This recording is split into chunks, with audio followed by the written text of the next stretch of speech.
नमस्कार मित्रों। आत्मसम्मान, समर्पण और सच्चे जीवन की कहानी आपको लेकर के आया हूँ। सुबह का समय था, दूर दूर तक फैली सुनहरी वादियां सूरज की पहली किरणें से चमक रही थी। पहाड़ियों पर हल्का कोहरा तैर रहा था। खेतों में ओस की बूंदें मोतियों की तरह चमक रही थी। पक्षियों की मधुर कलरव वातावरण को और भी सुंदर बना रहा था। ऐसा लगता था मानो प्रकृति स्वयं कोई गहरी शिक्षा देने के लिए सज धज कर खड़ी हो। इन्हीं वादियों के बीच एक विशाल कपास का खेत था। सफेद सफेद रुई से फूल हवा में धीरे धीरे झूम रहे थे। उन्हें देखकर ऐसा लगता था जैसे धरती में बादलों को अपने आंचल में समेट लिया हो। उस खेत के पास एक वृद्ध संत प्रतिदिन बैठकर ध्यान किया करते थे। एक दिन उन्होंने खेत की ओर देखते हुए अपने शिष्य से कहा, क्या तुम जानते हो संसार में प्रेम और त्याग का सबसे बड़ा उदाहरण कौन है? शिष्य ने सोचा और बोला, माता पिता। संत मुस्कुराए, हाँ, वे भी हैं, लेकिन प्रकृति भी हमें ऐसे अनेक उदाहरण देती है। उनमें से एक कपास। शिष्य आश्चर्यचकित होकर कपास के खेत को देखने लगा। संत ने कहा, देखो, यह कपास कितनी साधारण दिखाई देती है। न इसमें गुलाब जैसी सुगंध, न कमल जैसी सुंदरता। लोग इसे देखकर वाह वाह भी नहीं करते, लेकिन इसका जीवन हमें प्रेम का सबसे बड़ा अर्थ सिखाता है। हवा धीरे धीरे बह रही थी। कपास के फूल झूम रहे थे, मानो वे भी संत की बात सुन रहे हो। संत बोले, कपास का जन्म खेत में होता है। वह धूप सहती है, बारिश झेलती है, आंधिया का सामना करती है। फिर एक दिन उसे तोड़ लिया जाता है, उसका आराम छीन लिया जाता है। क्या उसकी छाया, उसकी यात्रा सही समाप्त हो जाती है? यही समाप्त हो जाती है? शिष्य ने पूछा। नहीं संत, संत ने उत्तर दिया, असली यात्रा तो तब शुरू होती है। उन्होंने आगे कहा, उसे मशीनों में डाला जाता है, उसका रूप बिगड़ जाता है, उसे धागे में बदला जाता है, फिर बुनकर उसे वस्त्र बनाते हैं। सोचो, यदि कपास चाहे तो कह सकती है, मैं क्यों अपना अस्तित्व मिटाऊं?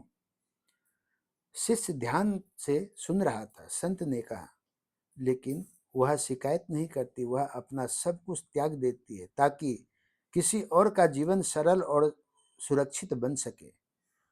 पास से गुजरते लोगों को देखकर संत बोले, देखो, उन लोगों को, उनके शरीर पर जो वस्त्र है, उनमें कहीं न कहीं किसी कपास का त्याग छिपा हुआ है। वही कपास जो कभी खेत में खिलती है, आज किसी बच्चे को सर्दी से बचा रही है, किसी मजदूर को धूप से बचा रही है, किसी गरीब की लाज ढक रही है, किसी विद्यार्थी को विद्यालय जाने का योग्य बना रही है। संत की आवाज में गहराई थी। यही सच्चा प्रेम है, जो अपने लिए नहीं दूसरों के लिए जीता है। शिष्य की आंखें नम होने लगी। संत ने आगे कहा, और क्या तुमने जानते हो, कपास की सेवा यही समाप्त नहीं होती। कैसे? तब शिष्य ने पूछा, जब मनुष्य इस संसार से विदा हो जाता है, तब भी कपास उसका साथ नहीं छोड़ती है। वही कपास कफन बनकर उसके अंतिम संस्कार में साथ जाती है। कुछ क्षणों के लिए वातावरण शांत हो गया। दूर मंदिर की घंटियां बज रही थी। संत बोले, सोचो, जन्म से लेकर मृत्यु तक कपास मनुष्य की सेवा करती है, न कभी शिकायत करती है, न बदले में कुछ मांगती है। यही समर्पण है, यही श्रद्धा है, यही प्रेम है। शिष्य की आंखें के सामने कपास का पूरा जीवन चलचित्र घूम रहा था, तरह तरह से घूम रहा था। थोड़ी देर बाद वे दोनों की ओर चल पड़े, शहर की ओर। रास्ते में उन्होंने देखा कि एक व्यक्ति सड़क किनारे मेहनत से काम कर रहा था। उसके कपड़े साधारण थे, चेहरे पर पसीना था, लेकिन उसकी आंखों में आत्मविश्वास था। कुछ लोग उसे देखकर हंस रहे थे। शिष्य को अच्छा नहीं लगा। संत ने कहा, दुनिया अक्सर काम को नहीं, कपड़ों और पद को देखकर सम्मान देती है, लेकिन ईश्वर ऐसा नहीं करता। उन्होंने उसे मेहनत कश व्यक्ति की ओर इशारा करते हुए कहा, देखो, यह अपने परिवार के लिए ईमानदारी से मेहनत कर रहा है। इसके पसीने की हर बूंद पूजा के समान है। फिर संत ने पूछा, बताओ बड़ा कौन है? वह जो बड़े पद पर बैठा है। शिष्य ने अनुमान लगाया। संत मुस्कुराए, नहीं, बड़ा वह है जो अपने कर्तव्य को ईमानदारी से निभाता है, चाहे वह किसान हो, मजदूर हो, शिक्षक हो, सफाई कर्मी हो या दुकानदार हो या अधिकारी। वे आगे बढ़े।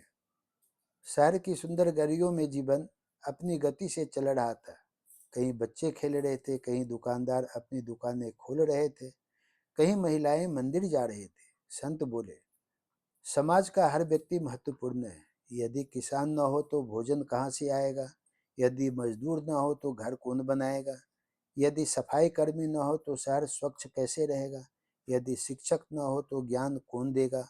शिष्य समझने लगा था कि संत ने कहा, इसलिए कभी भी अपने काम से शर्म मत करो। शर्म बुरे कर्म से होनी चाहिए, मेहनत से नहीं। जिस काम से रोटी मिलती है वह काम छोटा नहीं होता और छोटा नहीं हो सकता। सूर्य अब पश्चिम की ओर झुकने लगा था। आसमान सुनहरे रंगों से भर गया था। संत एक पहाड़ी पर रुक गए। नीचे फैली घाटियों किसी चित्रकार की अद्भुत रचना जैसी लग रही थी। उन्होंने कहा, मनुष्य की सबसे बड़ी पूंजी उसका आत्मसम्मान है। धन खो जाए तो वापस आ सकता है, पद चला जाए तो फिर मिल सकता है, लेकिन आत्मसम्मान खो जाए तो जीवन खाली हो जाता है। हवा धीरे धीरे बह रही थी। संत ने आगे कहा, पसीने से कमाया हुआ हर कौर अमृत के समान होता है।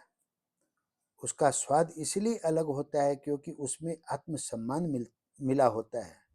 वह रोटी भले साधारण हो, लेकिन उसे खाने वाला सिर ऊंचा करके जीता है। शिष्य अब पूरी तरह भावुक हो चुका था। उसने कपास के खेतों की ओर देखा जो दूर क्षितिज पर सफेद बादलों की तरह चमक रहे थे। उसे महसूस हुआ कि कपास केवल एक पौधा नहीं है, वह त्याग का प्रतीक है, वह सेवा का प्रतीक है, वह प्रेम का प्रतीक है, वह आत्मसम्मान का प्रतीक है। और शायद इसी कारण प्रकृति ने उसे इतना सरल बनाया है, क्योंकि जो सचमुच महान होता है वह कभी अपने महान होने का प्रदर्शन नहीं करता। सूरज धीरे धीरे अस्त होने लगा। सुनहरी किरणें वादियों पर बिखर गई। ऐसा लग रहा था मानो स्वयं प्रकृति कह रही हो, कपास की तरह बनो, जीवन भर दूसरों के साथ निभाओ, अपने कर्म पर गर्व करो, मेहनत से कभी शर्म मत करो और ऐसा प्रेम करो जो स्वार्थ से नहीं, समर्पण से जन्म ले। क्योंकि अंत में याद पद नहीं रहता, धन नहीं रहता, शोहरत नहीं रहती। याद रहता है केवल इतना कि हमने कितनों के जीवन में सम्मान, सुरक्षा, प्रेम और सहारा बनकर स्थान बनाया। और यही सच्चे जीवन की सबसे सुंदर सफलता है। अगर यह कहानी अच्छी लगी हो तो लाइक, शेयर, सब्सक्राइब अवश्य कीजिएगा। धन्यवाद।